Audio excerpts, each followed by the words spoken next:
尊敬嘅各位同修大德、各位朋友，大家好。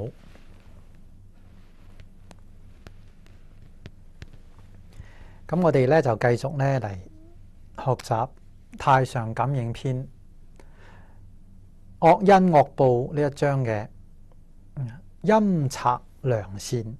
暗侮君親。呢句話嘅意思係講心裏邊好陰毒對嗰啲善良嘅人反而咧千方百計咁去謀害佢哋。對於自己嘅領導君就係領導，對於包括國家、包括人民同埋自己父母親暗中甚至去侮辱佢哋欺騙佢哋。咁有呢一種心理嘅人尤其是佢係陰惡內心深處有嘅呢一種陰毒人哋可能表面上睇唔出嚟，但係要知道，我哋呢種存心如果係咁陰險嘅話，天佢係唔會放過我哋嘅。所謂天道好還因果報應絕對冇差錯嘅。呢個唐朝嘅一位大臣叫做李林甫，我哋都好知道佢係一個大奸臣。佢喺朝廷當中表面上睇呢個人好似都好慈祥根本對佢嘅心理難以捉摸，但係佢嘅心裏邊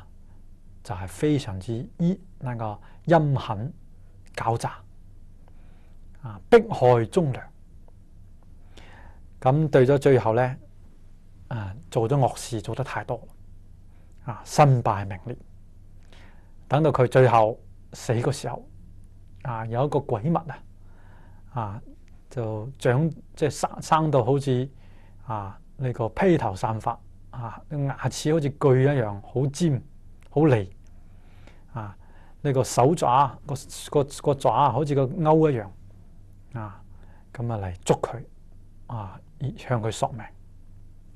咁佢冇幾耐就死咗咁結果死咗之後咧，呢個朝廷就命令除咗佢嘅爵位而且咧仲要打斷佢嘅棺木攞佢嘅屍體出嚟斬咁佢啲子孫咧亦都俾流放到嶺南地區。當時嶺南地區係好落後咁呢件事一路到咗宋朝喺淳熙初年，咁有一位喺漢州嘅一個女子，突然間咧俾呢個天上嘅雷就劈死咗。咁結果發現身上竟然咧有紅色嘅字寫住，話李林甫為臣不忠陰賊良善3世為娼，7世為牛，然後報盡永墮水族。所以見到呢個歷史上記載陰賊良善嘅人嘅果報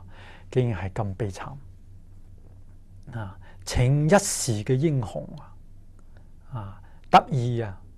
點知道後邊嘅果報生生世世永劫都冇辦法還得清。呢個君親呢個古人敬重君親好似敬重天地一樣你睇下古人講嘅天地君親師天地君即係君主依家我哋講嘅國家主席親就係父母雙親，師就係老師呢5個係並列排喺一齊如果我哋對天地欺騙侮辱對於國君，對於我哋講話國家領導人對於父母雙親，對於老師要欺騙嘅話，咁個果報都係好慘烈嘅。呢個不忠不孝之人佢一定得唔到好死。咁就算係我哋去到其他個國家，如果其他國家嗰個領導人我哋都唔應該去侮辱佢。所以佛經裏邊制定嘅呢個戒律不謗國主，就係不能夠毀謗不能夠侮辱一國之主即係國家領導人，好似依家嘅領導呢個主席或者係總統呢啲咧，我哋咧都唔應該去侮辱佢，因為佢係代表一個國家嘅呢個領袖，領導人民如果你誹謗佢、侮辱佢，等於誹謗、侮辱一國家嘅人所以尊重一個國家嘅領導，就等於尊重一個國家嘅人民。咁喺前兩日我哋睇到一個信息係路透社透出嚟嘅，一個57歲嘅瑞士男子叫做尤佛，喺泰國咧呢個因為去酒吧飲酒飲醉咗，咁喺酒吧裏邊竟然向呢個泰國國王嘅像嚟噴嗰啲油漆畫到花哩碌侮辱呢個像，結果咧後尾咧被逮捕咗喺前幾日3月12號出庭受審判，結果俾泰國呢個法院咧控告為冒犯泰王及破壞公共設施罪，被判刑75年監禁。我哋知道佢今年57歲佢真係呢一輩子都坐監都坐唔完咁點樣來世繼續坐咯？所以侮辱一國之君自己招來橫禍，呢個果報立即就現前。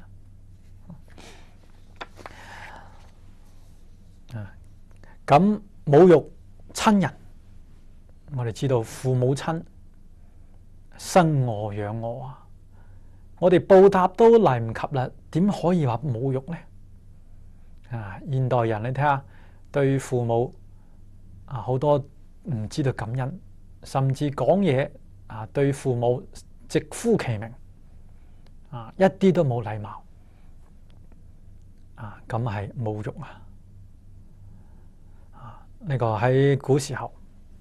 呢個《太上金影篇》位篇上面記載有兄弟兩個人佢哋兩個人咧約好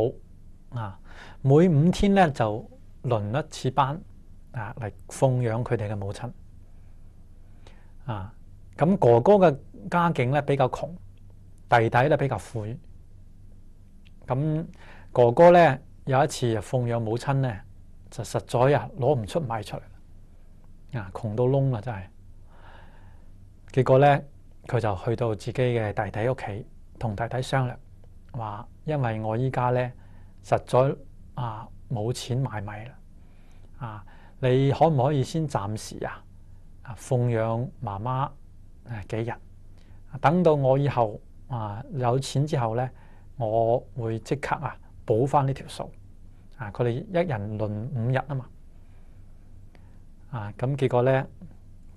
呢個佢就同佢媽媽都咁講，咁佢媽媽咧就去到弟弟屋企結果弟弟咧就故意把所有米缸裏啲米就藏咗起身就話冇米啦咁佢媽媽咧就好難過啦竟然哭哭啼啼咧從佢嘅弟弟屋企咧又翻到自己嗰個大仔屋企咁正在呢個時候咧，就聽見晴天霹靂，一聲雷響啊，結果就把弟弟佢兩公婆都劈死咗。所以呢個不孝天報應有能力一定我哋有一天可以食到一餐飯，咁一定要分出嚟同母親、父親一齊享用。點可以仲故意嚟用欺騙嘅手段企圖唔盡呢個為人子之道呢？好，請睇下面一句：慢其先生，叛其所事。咁呢一句咧講嘅係輕慢我哋嘅師長，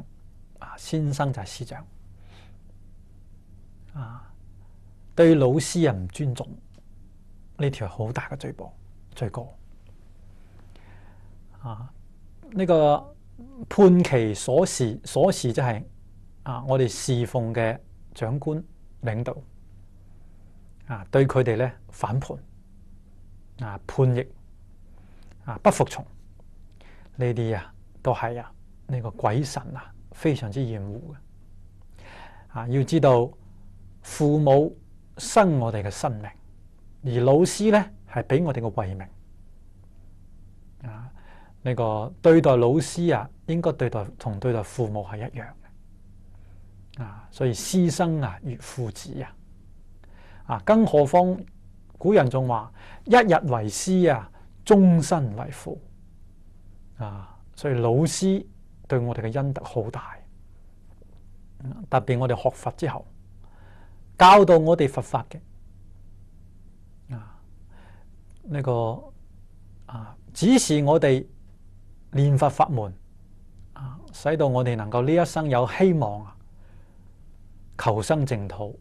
出輪迴成佛道嘅呢個老師更係大恩大德我哋敬重佢都嚟唔及，點可以仲係輕慢之心呢？點為之輕慢呢？老師所傳授嘅嘢，嗰啲道理嗰啲知識，我哋唔可以認真去奉行表面一套，暗地裏邊一套陽奉陰違呢個就係慢其先生有時候慢其先生唔一定係表現喺形式身體面部個表情，如果表現出嚟啦，咁就嚴重啦我哋未表現出嚟，但係咧對老師嘅教誨不以為然老師苦口婆心咁講我哋都唔好，我哋都唔能夠認真奉行，呢個就係慢其先生咁當然呢度有過步，所以尊師重道好緊要。我哋尊重老師就係敬重我哋嘅道業，如果唔尊重老師，點可能學到嘢呢？我喺美國教書嘅時候，喺大學教嗰啲大學生，發現咧真係教美國學生同教中國學生係完全唔同中國學生總算係有中國文化傳統佢都能夠尊重老師教美國學生佢唔尊重，佢充其量當你係一個朋友當你嘅朋友算唔錯啦佢冇當你係一個路人所以上課嗰時候食嘢嘅食嘢，飲嘢嘅飲嘢仲見到老師企喺台上講，下邊嘅人晾喺隻腳放喺前面嘅椅上面咁坐住嚟聽都有呢啲係乜嘢咧？佢點可能學到真正嘅知識文化咧？慢其先生所以佢學業一定冇成。我哋知道真正學業有成，關鍵嘅係我哋對老師嘅尊重心印光大師講嘅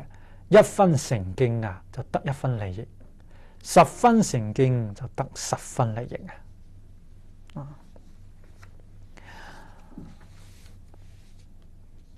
咁判其所事就係對自己工作嘅呢個職責冇負到應盡嘅呢個責任，呢個就係背叛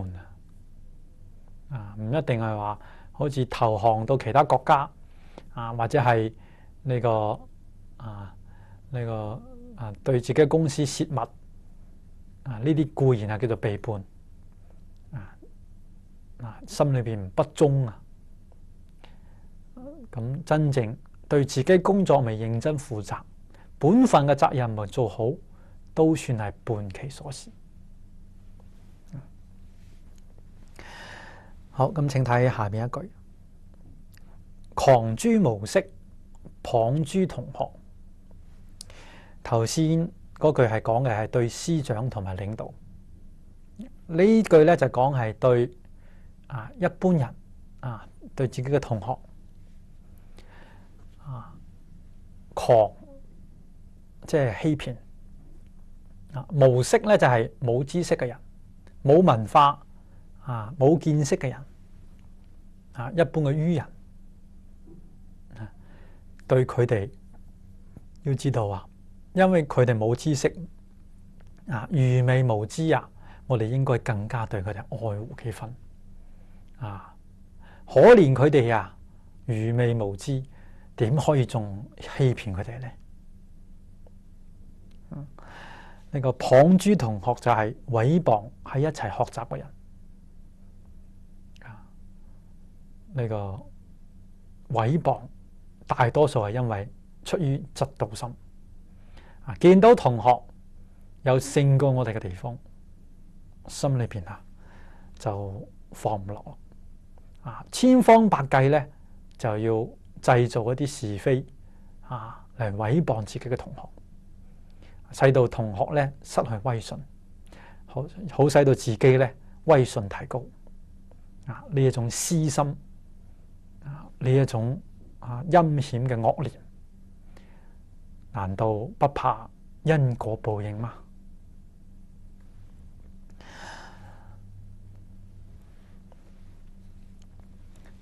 呢個佛陀教導我哋，同學同朋友之間應該咧喺五樁事情方面互相關心第一咧係彼此如果做咗惡業，應當互相勸止同學朋友之間要有呢種道義嘅呢個所謂過不規道兩規所以有過一定要真誠去規勸佢第二件事咧就係彼此如果有災難疾病應該咧互相去照顧人呢個生老病死都係時有發生嘅咁作為朋友呢種道義應該承擔起責任擔當起照顧朋友嘅呢一種義務。第三咧係彼此若有不為人知嘅秘密不可以同外人嚟講即係保護人哋嘅隱私權，呢個係對人哋嘅尊重咁第四方面咧係應當互相尊敬讚嘆不能夠毀謗讚嘆對方嘅德行唔可以咧斷絕往來更唔可以互相忌恨即使係有少少嘅口舌咁都應該互相原諒，唔可以忌怨第五方面咧，彼此之間如果有貧富唔一樣應當互相幫助呢個係待朋友之道咁我哋有呢種心，有呢種道義情義，先會有真正嘅朋友古人講話人一生有一個知己就好滿足啦咁點樣為之有知己呢就係道業上面大家互相長進攜手同行風雨共同舟呢一種係知己。咁要有知己我哋自己首先有呢一種道義先得好，請睇下面一句：虛無詐偽，公訏宗親。呢個虛無，虛即係虛假，無即係無限佢陷害詐咧就係詐騙，偽咧就係欺偽用呢啲虛假嘅呢個無限詐騙欺偽呢啲手段去攻擊他人呢個心係幾麼險惡而且佢仲要揭發攻就攻擊，揭就係揭發，對自己嘅宗親都要去攻訐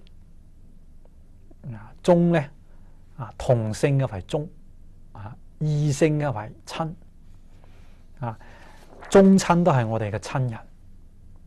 親人應該互相愛重點可以用呢一啲虛偽嘅手段欺詐嘅行為甚至陰險嚟攻擊揭發呢個係最違背天理良心。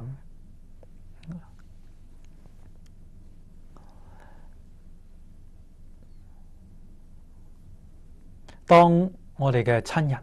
有過失嘅時候我哋應該懂得包容佢喺私下咧真誠咁樣勸導佢，希望佢能夠改過就唔可以去張揚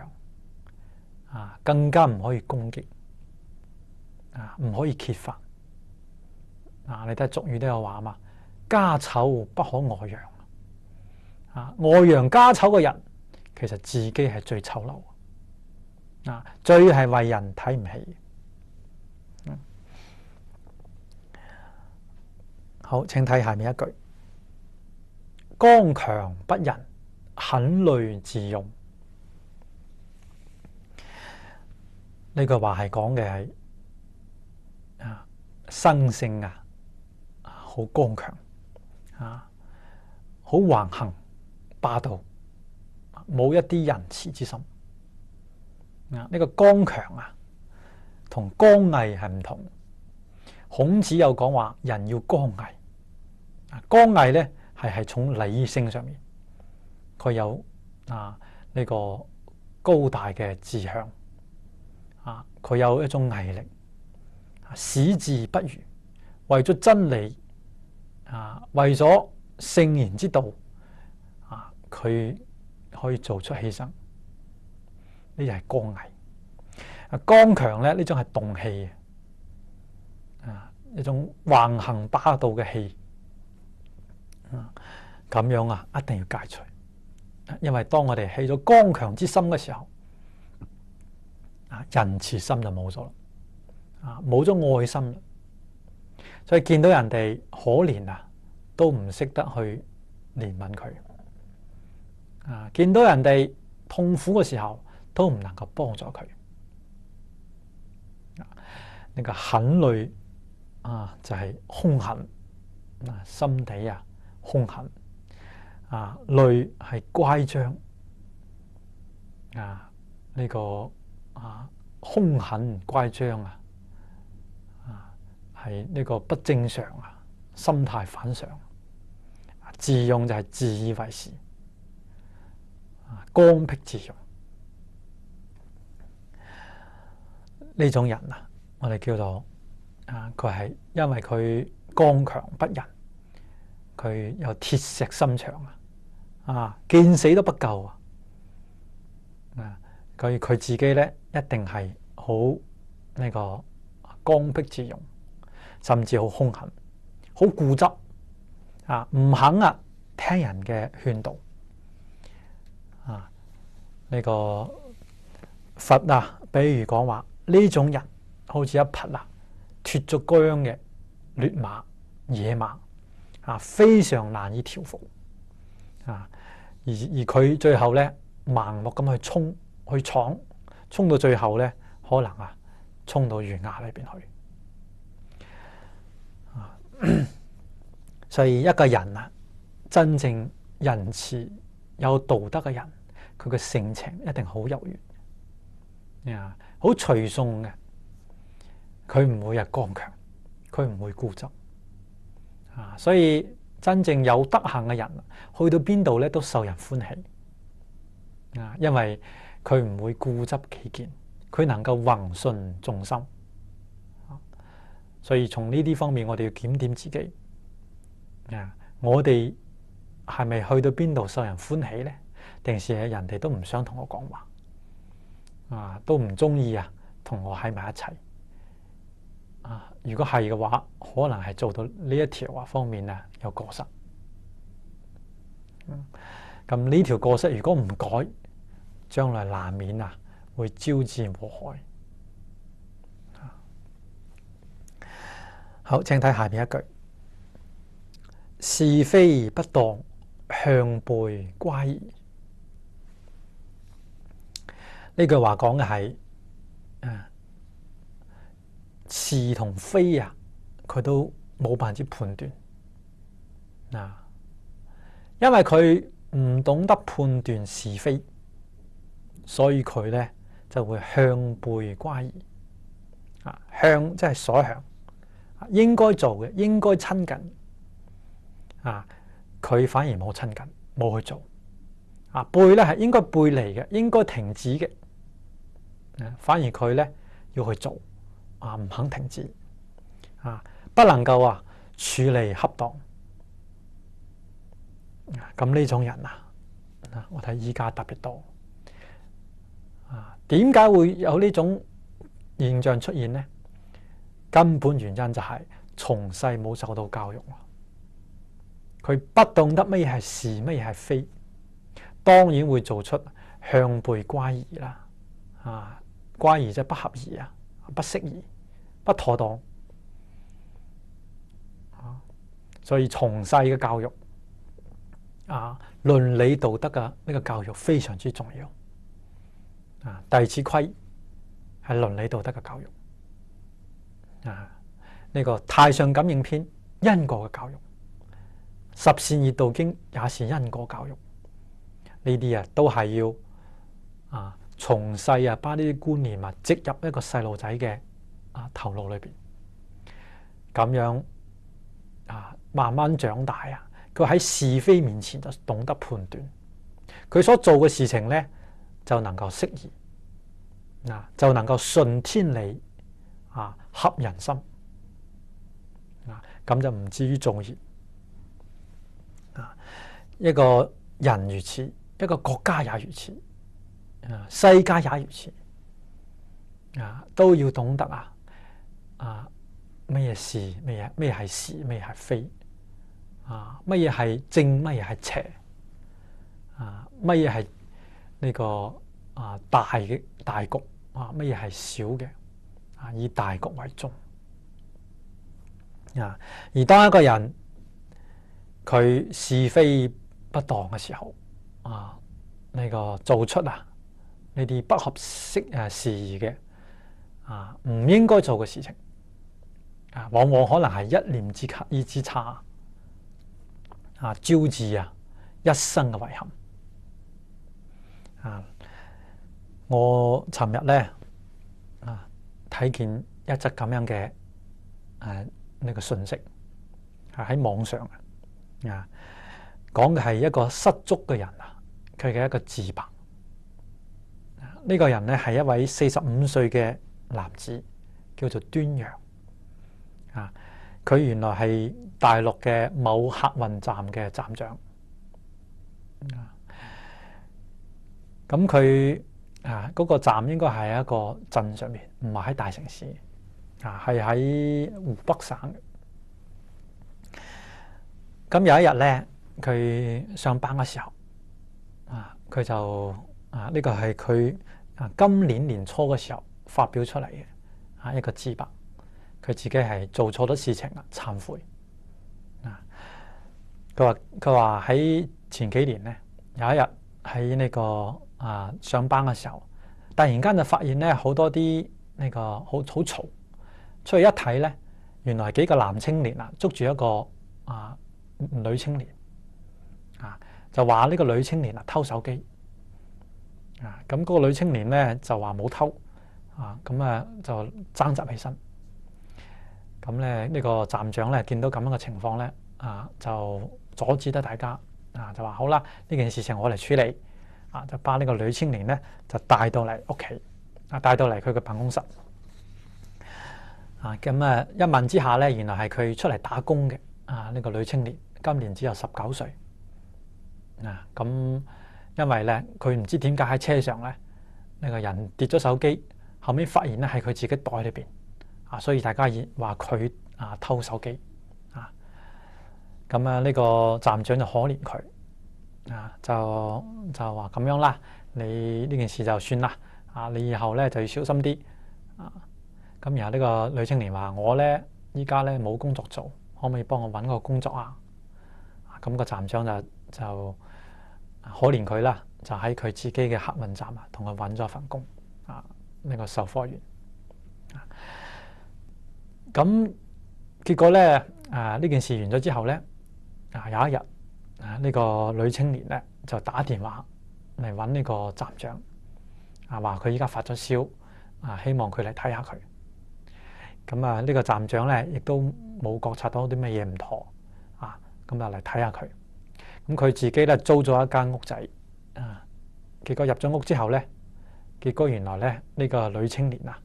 係即係覺得咧就即係好中意呢個站長所以咧竟然就要求呢個為佢係獻身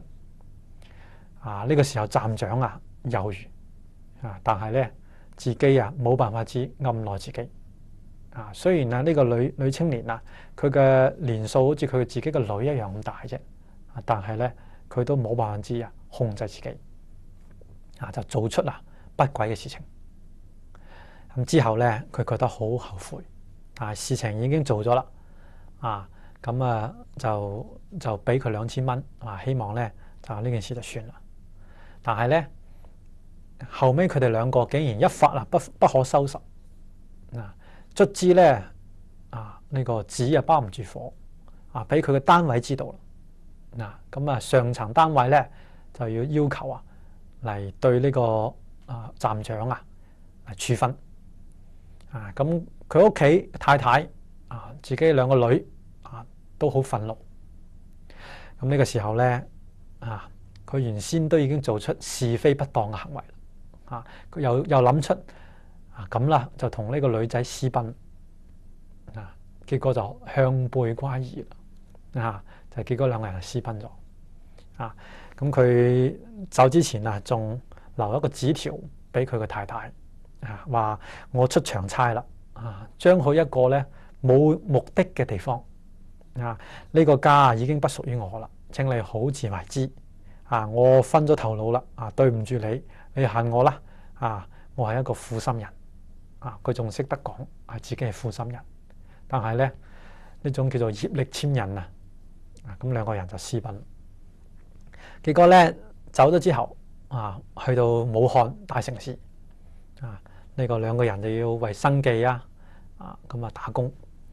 呢個男嘅40幾歲每日就打工養自己同埋佢呢個女仔。結果後尾咧佢哋兩個就生個仔，咁家庭咧就越嚟越困難後尾佢工作因為太勞累啦佢係喺一個公司做推銷員打工，太勞累啦，到最後咧就病倒咗結果咧生活嘅重擔咧就落喺呢個女仔身上咁一開始咧佢哋仲信誓旦旦話兩個人一定唔可以離開無論係邊個人有病都要互相照顧但係咧久而久之呢個女仔就覺得冇辦法堅持啦。咁後尾咧就依靠咗另一個男人。咁個男人咧，佢就可能係一種武漢嘅大城市裏邊嘅一啲浪動青年。咁結果後尾搞到最後，呢個女仔要搬出去住。咁呢個端陽就話：我哋唔係有約在先嘅。咁依家我點算啊？我依家又病到，又失去咗生活能力。但係呢個女仔話：咁你不如翻屋企啦，你仲未離婚啊嘛。咁結果就走咗咯。帶住佢哋兩個生嘅仔就走咗。咁佢後尾咧諗下，咁試下打電話翻去自己屋企。但係咧佢嘅太太、佢個女對佢都非常之怨恨。唔肯接受佢翻嚟。所以搞到佢之後非常之痛苦。佢呢個情人咧隔幾日仲翻嚟一次，仲睇下佢，都算係有啲良心。但係咧呢個問佢依家生活點樣啊？呢個女仔只係含住淚水唔肯作答。可能咧都係好唔順。所以呢兩個人搞到最後咁樣嘅結果。呢個站長本來係一個國家公務員，有好好嘅家庭，但係就係一時嘅差錯，一念之間是非不當，做出咁樣嘅呢個邪淫嘅事情嚟。所以後果就一發不可收拾，就係一失足成為千古恨。自己遺恨終身。所以我睇佢嘅呢篇自白裏邊寫得好懇切。自己真係覺得啦，呢個唔知道怨邊個啦。怨天又唔係，怨地又唔係，只能係怪自己。咁呢個女仔佢亦都唔可能得到幸福。你知道佢係破人婚姻破人哋嘅家庭，呢個係向背乖兒結果咧佢自己也是一樣辛苦操勞一輩子留下嘅只係淚水。好咁我哋睇下邊一句：掠下取弓，蠶上犧子。呢個掠下即係虐待下屬，虐待人民。目的係為咗咩呢？取功名。以虐待下屬、虐待百姓為功。呢個蠶上就係對上級對自己嘅長官領導蠶眉巴結。為咗咩呢？希子希望得到佢嘅意旨佢嘅寵幸寵愛。呢一種居心完全係為咗自私自利。把自私自利往往係建立喺人哋嘅痛苦身上。用虐待下屬使到人民不能夠呢個幸福快樂而為咗自己一己之私求功名求利祿呢個心可以話惡到極處啦。而用蠶眉巴結嘅態度去對待長官，佢只能係欺騙奉承嗰啲愚痴糊塗嘅長官啫。真正有智慧嘅人點會被呢啲蠶眉巴結所蒙騙呢？所以呢啲都係愚人愚痴嘅人先會做得出嚟嘅。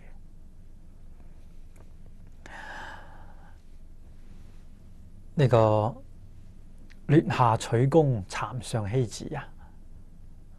古代我哋睇呢個感應篇確實咧講到好多例子，但係師父上人咧要我哋多講現代嘅例子咁我哋睇下現代呢一點我哋知道喺大陸咧喺50年代末、60年代初有3年啦，係非常之悲慘。上咗年紀嘅人，佢哋大概都會記得1958年至1960年3年嘅大躍進時期。呢3年叫做大列鋼鐵為咗趕生產製造一啲假嘅呢啲現象出嚟表現出話依家係大踏步進入共產主義嗰時候大躍進非常之左所以咧導致咩咧？啱啱嗰3年又係大饑荒天都呢個反常結果真係民不聊生餓死嘅人千百萬不計其數。依家仲未統計出一個確定嘅餓死嘅人數我哋喺網絡上邊一般嚟講係1000萬以上咁多百姓由於咁樣嘅路線而呢個喪失性命真係民不聊生嗰時。咁後尾中央先修正呢個路線就唔好再咁左咯但係嗰時候咧喺四川省呢個省委第一書記叫做李井泉呢個人咧，佢竟然咧佢為咗迎合中央當時大躍進嘅呢啲政策會劣下取功大躍進咧躍進到比中央提嘅仲要左結果後尾咧佢講過句名言啦，佢話中國咁大，邊一個朝代冇人餓死嘅然後佢用呢句話嚟為佢嘅左傾呢啲政策嚟辯護咁後尾咧呢個即使中央已經開始糾正呢個左傾嘅路線之後毛主席落呢個黨內嘅通訊呢個公文要求咧大家咧停止大躍進嘅呢啲政策啦。但係呢一位李井泉咧仲要故意扣住呢一封信唔發表所以使到四川省嗰時嘅經濟一直好遲先復甦比全國其他省份都要慢咁當時嘅呢個記錄公共食堂全部都解散呢個當時咧恢復社員嘅自留地即係農民嘅地又恢復得最遲，所以根本冇辦法種糧食。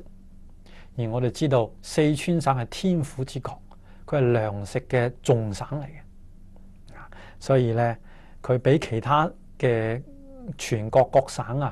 都要遲開始生產所以咧對於人口嘅死亡嘅人數大大咁增長咗呢個係李井泉佢所做出嘅惡行，結果佢就有報應雖然當時佢冇即刻咧被拆職革職查辦，但係咧天報應之呢個喺後嚟嘅文化大革命我哋知道1966年開始10年文革呢個李井泉屋企就俾攞出嚟鬥全家人咧都鬥到家破人亡佢自己被嗰啲造反派文革裏邊好多造反派被綁架就唔知道邊度啦都唔知死喺邊度佢自己嘅太太咧竟然喺俾批鬥裏邊全部嘅頭髮都被剝光咗最後含冤自殺咁佢個仔咧最後咧竟然喺北京因為佢反對文革呢條罪名，被北京嘅航空學院嘅紅衛兵鬥死咗所以咧全家人就咁樣死盡所以呢個就係劣下取功啊，讒上欺子迎合中央而虐待百姓嘅呢個下場。好，請睇下面一句：受恩不感，連緣不憂。呢句話係講受到人嘅恩惠，一啲都不思感恩。呢個人哋對我哋嘅呢個對唔住嘅地方，我時時喺心中回盪念住呢種冤仇唔停止。所以呢一種只睇人哋嘅仇，睇人哋嘅冤唔知道去報恩有可能係人哋對我一輩子嘅恩德往往係幾句說話得罪咗我哋就對佢懷恨在心呢個常常都見到。特別依家啲兒女唔懂得感父母恩德父母養大佢辛辛苦苦10幾20年但係父母可能幾句話刺咗佢嘅心之後，佢就連緣不憂唔肯停止對自己父母嘅怨恨為咗一啲小事而離家出走背叛父母甚至仲睇見有傷害父母嘅人你睇下香港報紙，我哋都經常有見到或者係殺害父母，或者係激到父母跳樓自盡，或者係父母年老啦，佢把佢丟棄街頭而不理呢啲人造業深重所以大智度論上面講如果受恩惠而不懂得感恩嘅人呢種人連畜生都不如嘅我哋法門所講嘅上報4重恩4重恩包括父母恩國土恩，我哋嘅師長恩包括佛陀佛菩薩對我哋嘅恩德同埋眾生恩呢4重恩我哋都要去報要知恩報恩唔可以記呢啲冤仇呢個知恩報恩不記冤仇喺歷史上有一個好嘅例子